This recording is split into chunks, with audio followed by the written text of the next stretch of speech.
Welcome to this impromptu live stream.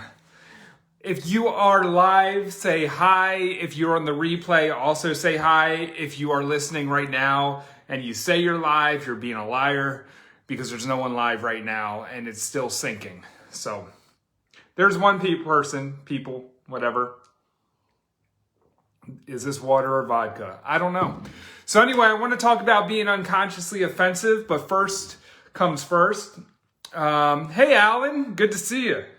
I want to post my current offer to start things off so I can pin it and have it here. And then I'm going to talk about being consciously offensive. There's been questions coming up, about do you try to be polarizing and how to deal with whatever when being offensive? And there's a belief that I have that if your message is worth sharing, then it's going to be offensive to some people. So a lot of good stuff to talk about. I did not prepare the copy and paste link that I had, so my apologies. But announce yourself if you're here live.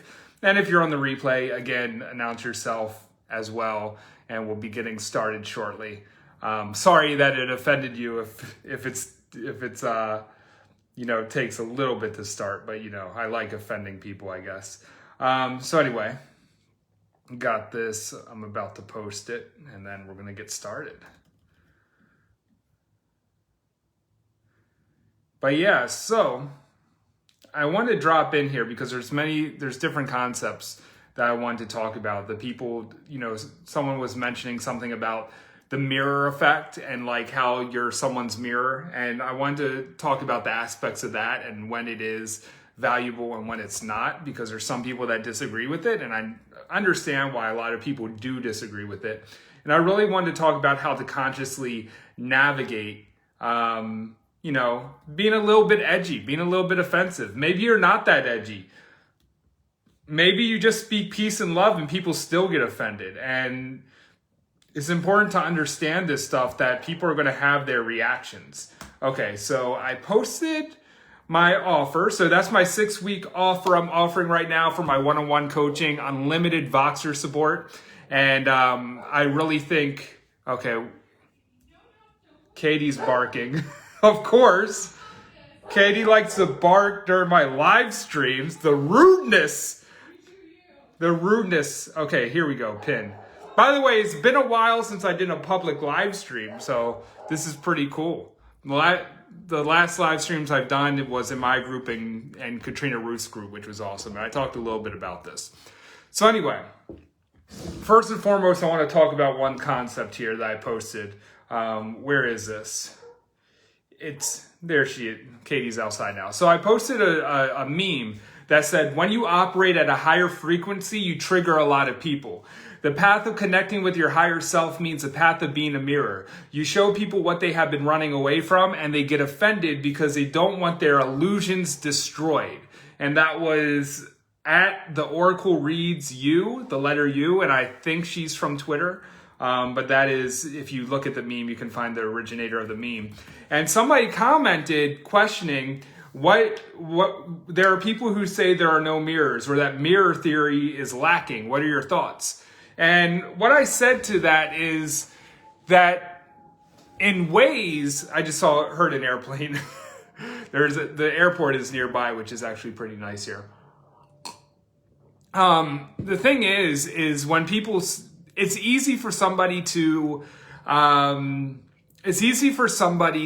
do something harmful toward you and then say, hey, I'm just your mirror, right? That happens a lot. And I see that with a lot of different concepts in spirituality and amongst other things that people can use things to weaponize. And that aspect can be said for a lot of things. And that doesn't mean you just throw the whole concept out. The whole thing about mirroring, and what I mean is when you point the finger, you got 3 fingers pointed back at you. That has helped me realize my own shit. That has helped me grow. That has helped me expand in my personal growth in many ways that I wouldn't be able to if I didn't know that theory. But the caveat there is to understand that you can't use that theory as a cop-out.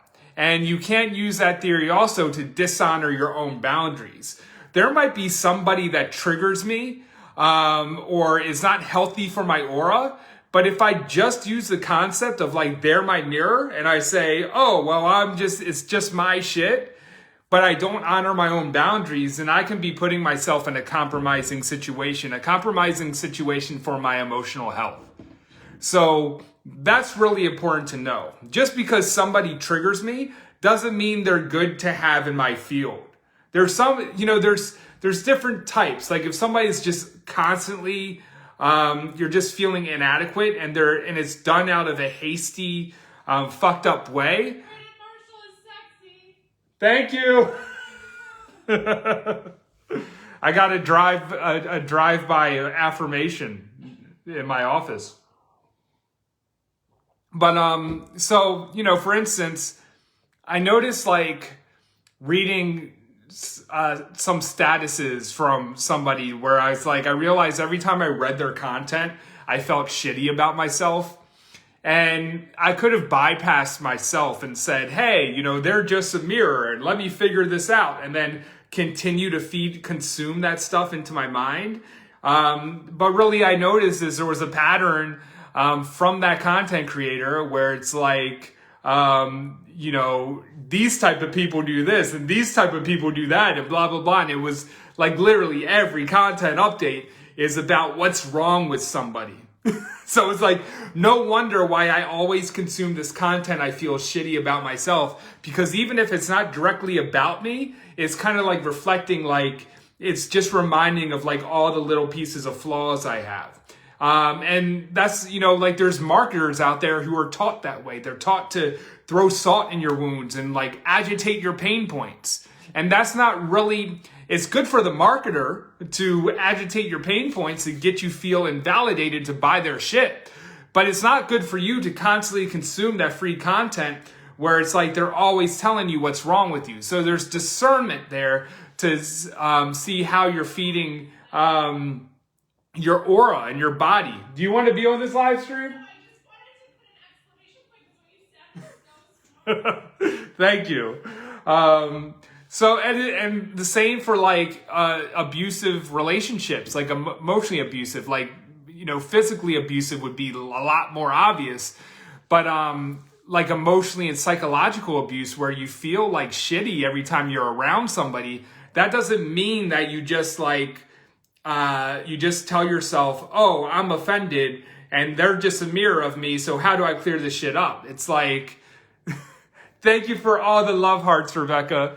But yeah, it's just like, you gotta be able to defend yourself and honor those boundaries first. You don't have to be a punching bag for spiritual growth. You just don't. You don't have to be a punching bag. And that's something that needs to be known. And that's where I feel the whole mirroring thing, or the one finger pointing at somebody's three fingers pointing back, can be a form of psychological abuse. And even in spiritual couples, a partner could, like I've seen this happen when I've done relationship coaching, is that a partner would always use that as a gaslighting tool and say, oh no, I'm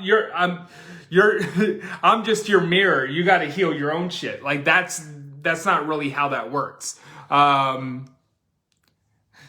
Thank you, Rebecca. You're fucking awesome. So yeah, like that's something I wanted to say. And the same concept goes for like law of attraction, right? Law of attraction can be taken out of context. Law of attraction is super fucking helpful. It's been extremely helpful for me. But the thing is, law of attraction requires you to embrace all of your shit. It's not, let me put an order to the universe and it's going to show up at my door. Law of attraction can be, I can understand why people criticize law of attraction as a harmful thing, when they take it as like, what's wrong with you? Why aren't you manifesting? Like anything can kind of be filtered into a harmful funnel, and there's a duality there where it can be filtered through a helpful funnel as well. And I've used law of attraction in ways that was extremely helpful to me. I've used the mirroring theory or like the three fingers pointed back thing as an extremely helpful thing for me. I find the concept of mirroring much more subtle than the three fingers pointed back at you personally. Yeah, it can be subtle. It can be, sometimes it could be like an indirect connection. Like, when I first learned a lot about it was at a retreat in Cancun, and a exercise that we did was write down the qualities of our parents that we didn't like. And then realizing that we were basically pointing out the qualities of ourselves we didn't like, right? And something that, I didn't, like, one thing that came up for me was a parent of mine being an alcoholic. And, it didn't make sense to me. It was like, well, I'm not an alcoholic. Like, that doesn't make sense. What the fuck? So I think when people take it at face value, hey, Jamie, when people take it at face value, they can take that and it's like, well, murderers piss me off, but I'm not a murderer, but there's like it's like a frequency thing. So, an alcoholic in the family might be something that I was disapproving of within myself, but that doesn't mean that I'm an alcoholic. But what addictive habits do I not approve of in myself, right? And kind of going to the murderer thing too. I can't speak for everyone, but there's like, sometimes I guess like people might have more charge, and I don't want to take anyone's experience and say what their experience is, so you can let me know if it resonates with you or not. But like people might have a deeper charge of like hating liars more than they hate a murderer, just because they have that experience with a liar, things like that. Lately I've been picking up on the mirror in people that come by or show up in my life. Lately it's been a mirror of self-doubt that I didn't see for myself. Grateful for the mirroring. Awesome. Yes, a beautiful, really, what an example. Yeah. And something else along the lines of this is just understanding that kind of theory when you become a messenger and a leader. And, a leader holds a lot of responsibility. Water break. A leader holds a lot of responsibility, and sometimes it's easy to judge somebody based on what they're doing and the impact they're making. And sometimes it's easy to judge or to shun away or push away that level of responsibility in fear of hurting somebody and in fear of losing control of yourself. So it's like, if I put myself in a place where I can't hurt people, then I'm safer, rather than deciding to take on the responsibility and consciously acting with that. It goes back to Spider-Man. I stepped in on murderer. I watch him be getting too. Awesome. Yeah, there's a context there. You don't write a blog about me and say that I condone murdering. I already had enough this week of being a Genghis Khan sympathizer. So, I need to go once a week on this stuff. Yes, this is a woke cult annual meeting. What's up, Lisa? So there's a concept of being a leader, and it's like, there's ways, at least in my journey, there's ways I held myself back in fear of hurting people. Like if I'm responsible for more people, there's a better chance of me hurting somebody. So it's like, why not be incapable of hurting somebody rather than stepping into that leadership and then getting that validation by pointing the finger at people who are doing bigger shit than I was, right? It's always easier to judge when to accept what others expect, what others think of you. Yeah. And, so it's like understanding when you level up and you become more visible, or you embrace more of your power and more of your freedom and things in your life, naturally people are going to fall off the wayside. There's going to be people in your audience that are like, I don't fuck with you anymore. And they might have their own story around that. And a way that I carry that, it's like, I'm willing to have the conversation. I'm willing to talk it out. I'm willing to to really be specific, and something I said on my podcast today, the Sorry I Offended You podcast. If you don't know about the podcast, you can find it on iTunes or Spotify and all that good stuff. But I was really talking about nuance, and the nuance of like, you know, a lot of what causes division in conversations these days is a lack of that nuance. Even to the point where somebody does come with nuance and is trying to have a conscious conversation and really trying to get specific and iron things out, there's always going to be somebody who is committed to drama, that is committed to being on the drama triangle, that is committed to painting somebody as a villain.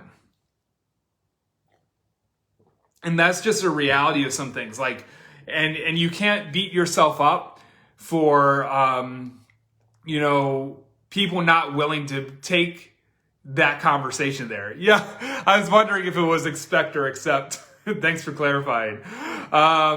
Yeah, so it's like you can't beat yourself up over that stuff, and you got to realize that you, by just being you, it can piss people off. And when I say like, sorry I offended you, when I talk about offensive content, it's not necessarily going out of your way to offend people. Even though I do have, like, I'm not saying that I'm immune to having that desire to stir up some shit or be controversial or to be mischievous in ways, like, you know, but I would like to say that my intention behind my content is, at least not the primary intention, is like, how do I piss people off today? Like, yeah, I do like saying real shit, and I do have some level of pride of saying stuff that some people may be afraid of saying. But that's not my primary goal, to be like, how do I piss people off and have them screaming in their rooms, and how can I call people snowflakes? You know, like, I'm not down with all that.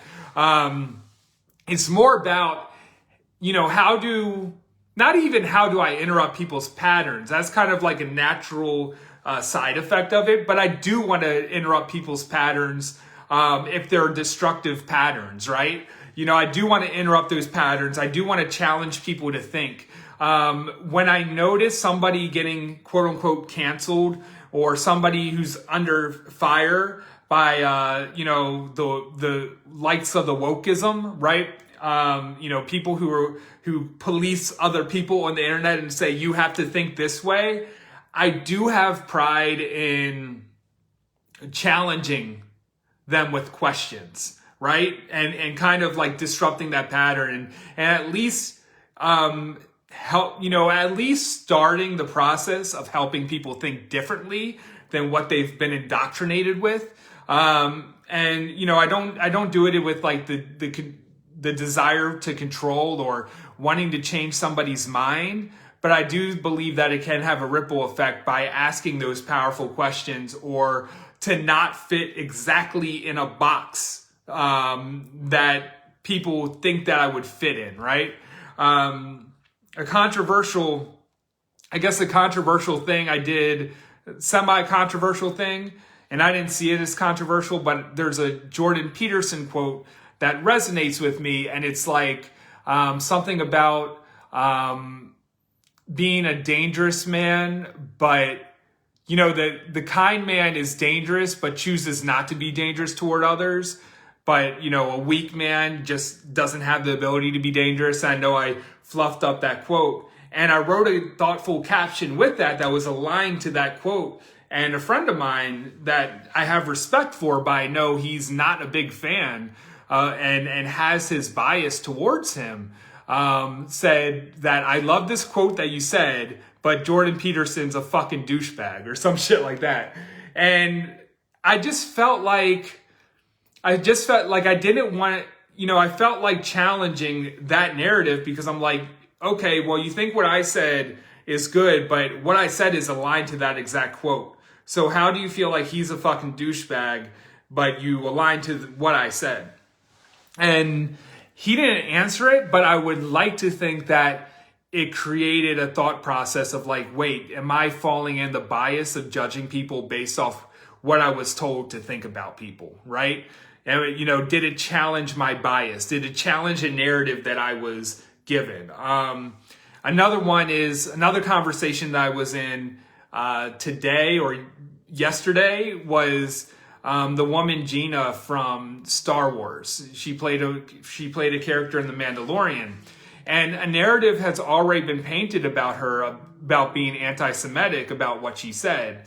But essentially, the quote was something along the lines of her warning about society. Like, the intention behind her quote was warning about society, how Nazi Germany happened, and how, like, signs that we need to look out for. It's like when neighbors turn on each other, then, and dehumanizing other people, that's something to look after.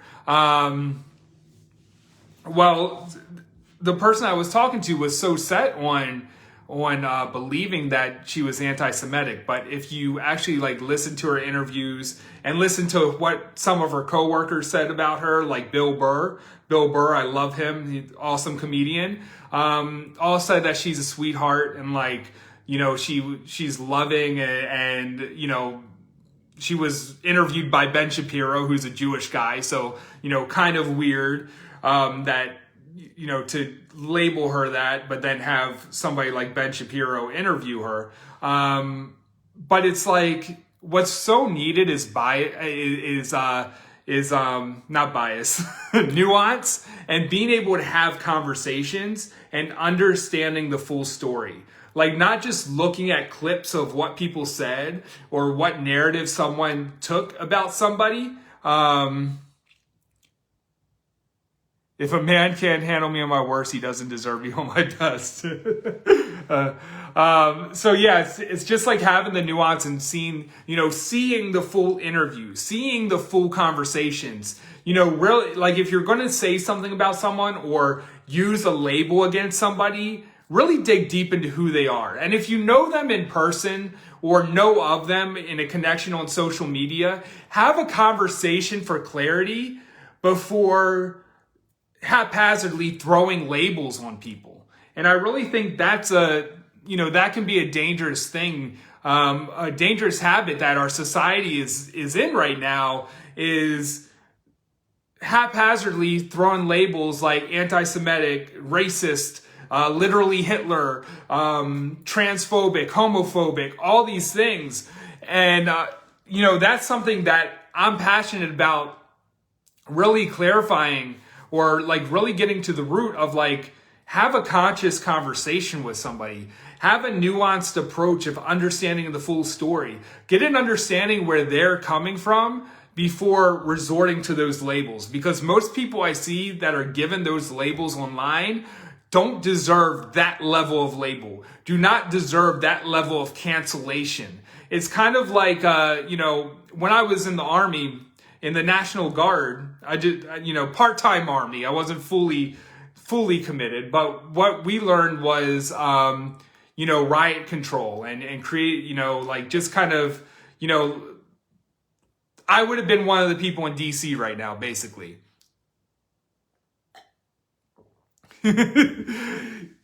50 messages, damn. The thing is I'm very selected. Like, I get a lot of videos and stuff like that, so I don't I try to save my capacity and energy by not looking at every single video I'm sent, but it's nothing personal.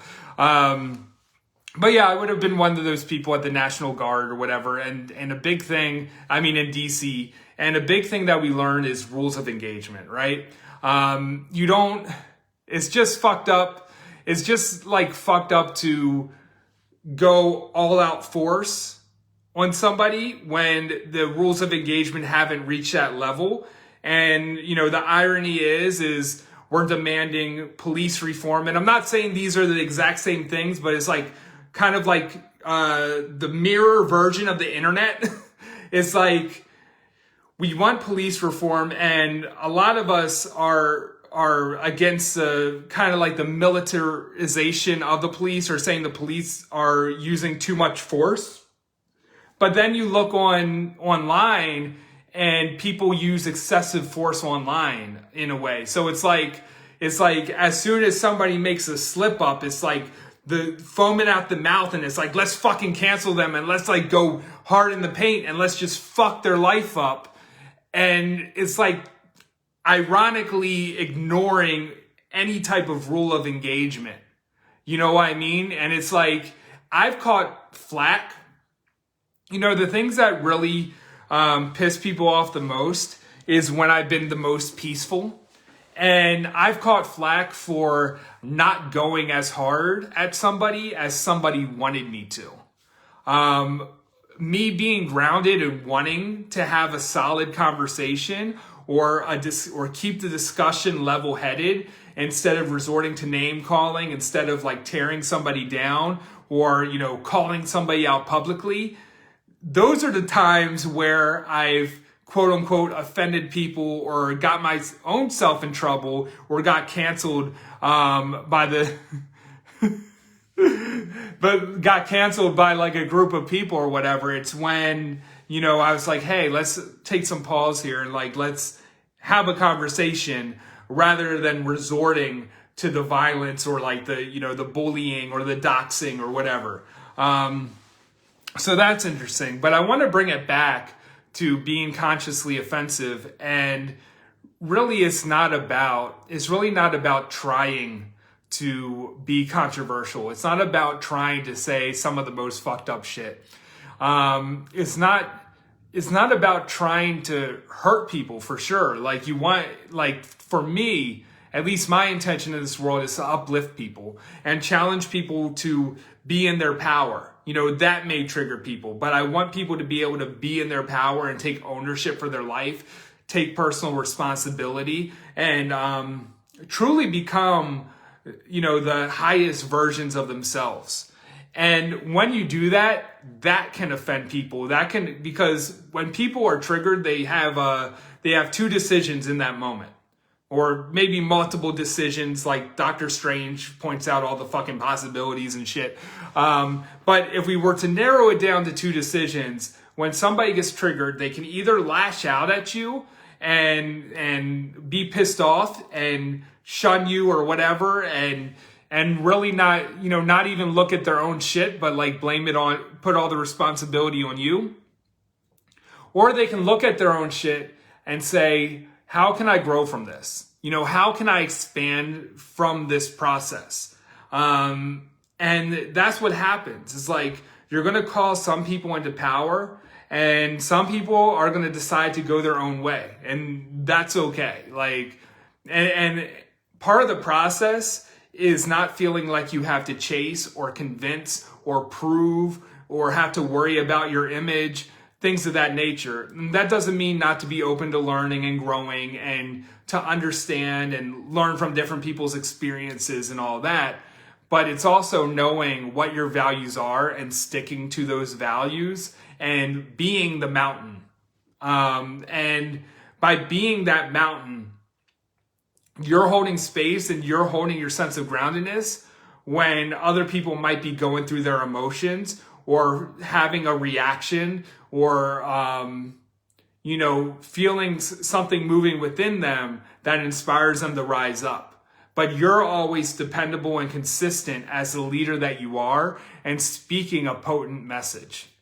And that's the powerful thing about it. You know, like that's like when you are speaking an unfiltered, potent message and you're not worried about what people think and you're not doing it based off how other people are going to react, then you have the ability to really speak that message that moves people. Not some watered down message that's like you copy and paste some bland quote from Instagram. Like that might make them feel fluffy inside, but that doesn't really move them. It's truth what moves people. It's really challenging the programming that people have. It's challenging the indoctrination that people might have.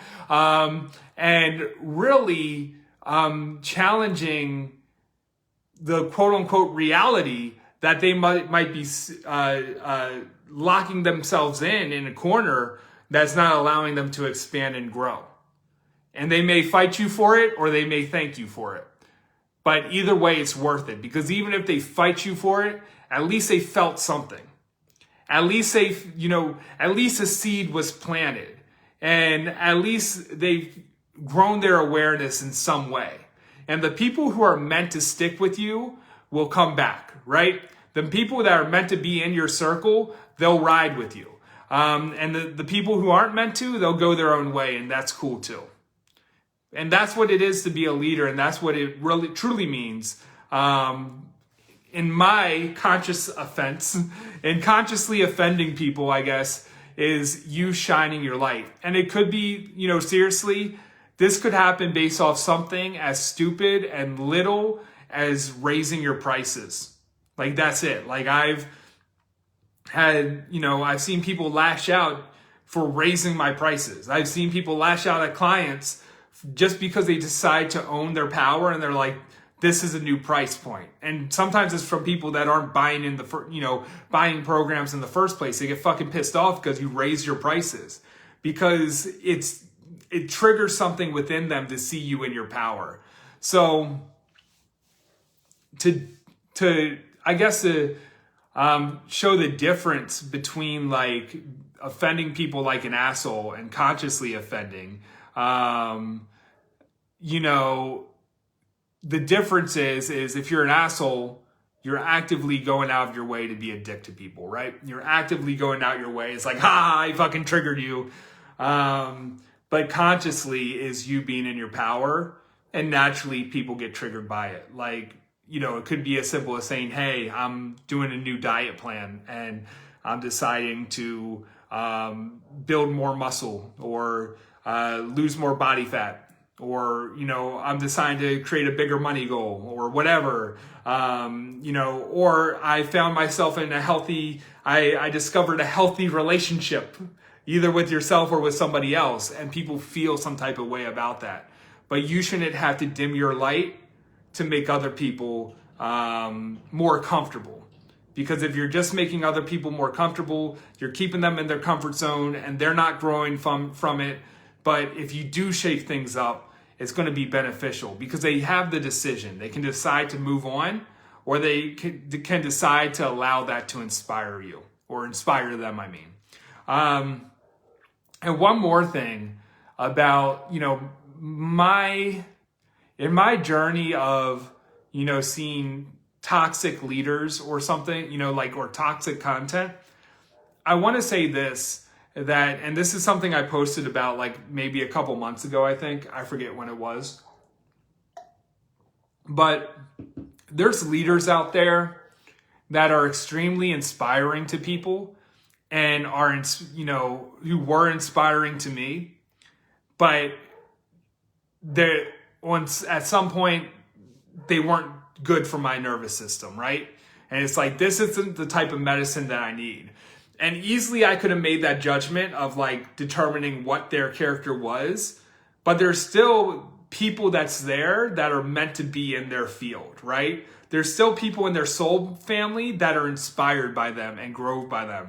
So somebody being not for you doesn't always mean that somebody is toxic or you did something wrong or anything like that, or maybe it's just like a change in seasons. So like there's people that are super fucking inspired by me and, I can help them evolve and expand and grow and they're meant to work with me. But there's also people that are like, Brandon Marshall, he's fucking disgusting. I don't want anything to do with him. Reading his content makes me cringe. And maybe it doesn't even feel like an edge of expansion for them. They're just like, this is just not my fucking cup of coffee. But that doesn't mean that that I'm that horrible of a person. So I just wanted to note that too. It's like, different strokes for different folks. And that's not to say that there aren't bad people out there or anything like that. But a lot of times you can take judge how our relation to that person is. I'm deeply sorry, Peter. I will work on myself to be less offensive. That's why I apologize every day through my podcast and my programs. But yeah, it's just like, it's not always point blank like someone that offends you or you find their content making you want to bang your head against a wall. That doesn't necessarily mean that they're a bad person. They might have a more vanilla crowd for them that is more proper for them to teach, and you just don't, you're just like, Vanilla I mean as bland. I didn't mean as like going to a Coke seminar and becoming more white. I meant more bland. But I guess that could be white too. Depends on how you flip it. But damn it. And by the way, what's the difference between canceled with 1 L and 2 L's? But yeah, there's some people that enjoy my Genghis Khan jokes and some people that don't, and that's how it is, And people will take you out of context and all that good stuff, but you just got to be you. You just got to shine brightly. And really, for me, I think it's just a breath of fresh air when you are free and when you show that you're free to be you. It's going to trigger people because people put limitations on themselves. So I'm going to end this off with as long as it isn't Beaver Anal Glands Vanilla and Brandon BDSM Marshall. I think that's a good way to end off this live stream. It seems like it's ending on a high note. People can't spell, so they should be canceled. It's one I only. Cancel them all. L only. Why did I say I? I think it's a British American thing, actually. So if you think that it's not 2 L's, then you could be a xenophobe. But I'd say xenophobe today, by the way. I haven't been really calibrated to that term because, the only person I didn't like from another country is Canadians, but I think that's okay. I think it's pretty universal that a lot of people don't like Canadians. Ice, baby. Xenon. But anyway, I'm going to end this off and check out my pinned comment up there to work with me one-on-one, full-on unlimited Voxer support for 6 weeks. It's an awesome offer, and it's good if you've been wanting to work with me one-on-one and getting a taste of what it's like to work with yours truly one-on-one for a good 6 weeks of amazing support. My one-on-one clients usually come from me for, setting energetic boundaries in their messaging. And really what this is good for is to check in and get your content, your messaging, your flow, your business, your life, everything into alignment as quick as possible. And that's why we do it the Voxer way. So it's not like waiting for a weekly call or anything like that. We're like consistently talking back and forth, and you get the support you need like rapid fire. So that's why it's so awesome. Beijing Biden vocabulary. This comment section got so random, but I fucking love it. Anyway, have an amazing night or day wherever the fuck you are, and until next time.